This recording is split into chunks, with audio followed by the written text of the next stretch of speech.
नमस्कार दोस्तों, मैं हूं राज और स्वागत है आपका हमारे YouTube चैनल आध्यात्मिक जर्नी पर। तो चलिए बिना देर किए आज की जर्नी स्टार्ट करते हैं। श्लोक नंबर 39 में अर्जुन ने श्री कृष्ण से कहा, कुल का नाश होने पर सनातन कुल परंपरा नष्ट हो जाती है और इस तरह शेष कुल भी अधर्म में प्रवृत्त हो जाता है। तात्पर्य ये है, वर्णाश्रम व्यवस्था में धार्मिक परंपराओं के अनेक नियम हैं जिनकी सहायता से परिवार के सदस्य ठीक से उन्नति करके आध्यात्मिक मूल्यों की उपलब्धि कर सकते हैं। परिवार में जन्म से लेकर मृत्यु तक के सारे संस्कारों के लिए वयोवृद्ध लोग उत्तरदायी होते हैं, किंतु इन वयोवृद्धों की मृत्यु के पश्चात संस्कार संबंधी पारिवारिक परंपराएं रुक जाती हैं और परिवार के जो तरुण सदस्य बचे रहते हैं वे अधर्ममय व्यसनों में प्रवृत्त होने से मुक्ति लाभ से वंचित रह सकते। अतः किसी भी कारणवश परिवार के वयोवृद्धों का वध नहीं होना चाहिए।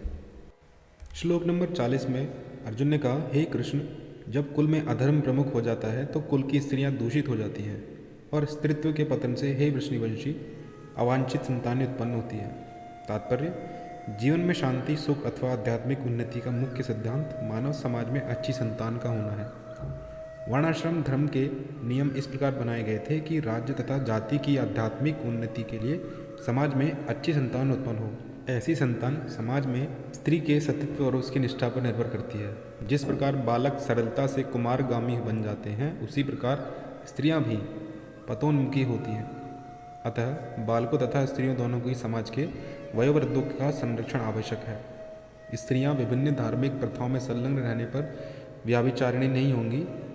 चाणक्य पंडित के अनुसार सामान्यतः स्त्रियां अधिक बुद्धिमान नहीं होती, अतः वे विश्वसनीय नहीं हैं।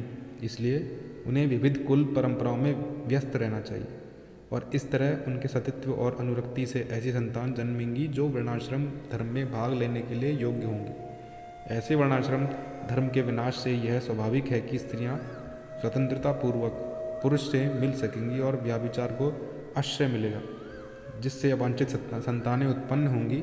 निठल्ले लोग भी समाज में व्याभिचार को प्रेरित करते हैं और इस तरह अवांछित बच्चों की बाढ़ आ जाती है, जिससे मानव जाति पर युद्ध और महामारी का संकट छा जाता है। श्लोक नंबर 41 में कहा गया है, अवांछित संतानों की वृद्धि से निश्चय ही परिवार के लिए तथा पारिवारिक परंपरा को विनिष्ट करने वालों के लिए नरकीय जीवन उत्पन्न होता है। ऐसे पतित कुलों के पुरखे मतलब कि पितर लोग गिर जाते हैं, क्योंकि उन्हें जल तथा पिंडदान देने की क्रियाएं समाप्त हो जाती है।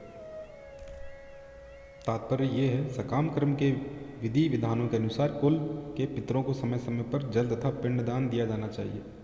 यह दान विष्णु पूजा द्वारा दिया जाता है, क्योंकि विष्णु को अर्पित भोजन के उच्चिष्ट भाग यानी कि प्रसाद के खाने से सारे पाप कर्मों से उद्धार हो जाता है।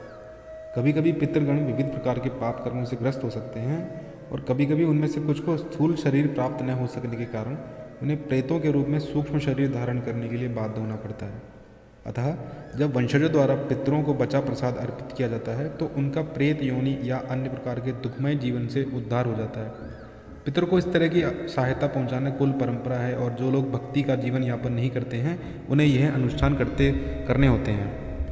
केवल भक्ति करने से मनुष्य सैकड़ों क्या हजारों पितरों को ऐसे संकटों से उबार सकता है। भागवत में भी कहा गया है कि जो पुरुष अन्य समस्त कर्तव्यों को त्याग कर मुक्ति के दाता मुकुंद के चरण कमलों की शरण ग्रहण करता है और इस पथ पर गंभीरता पूर्वक चलता है, वह देवताओं, मुनियों, सामान्य जीवों, स्वजनों, मनुष्यों या पितरों के प्रति अपने कर्तव्य या ऋण से मुक्त हो जाता है। श्री भगवान की सेवा करने से ऐसे दायित्व अपने आप पूरे हो जाते हैं।